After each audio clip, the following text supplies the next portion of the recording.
Welcome to our channel. If you want to disable Bluetooth visibility notifications on Gmail, follow these step-by-step instructions to ensure your settings are properly configured. Step 1. Open the application or website on your device.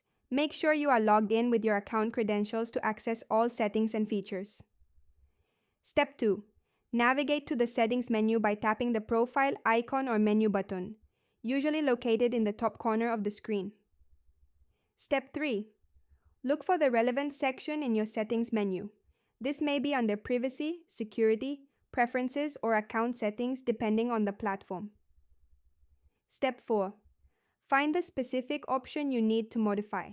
Read any available descriptions to understand what each setting controls before making changes. Step 5. Toggle the setting on or off, or select your preferred option from the available choices. Some settings may require additional confirmation. Step 6. Save your changes if prompted. Some platforms save automatically, while others require you to click a Save or Apply button. Step 7. Verify that your changes have taken effect by checking the setting status or testing the functionality you just modified. Step 8. If you encounter any issues, restart the application or check for updates. Contact support if the problem persists. Don't forget to like this video and subscribe to our channel.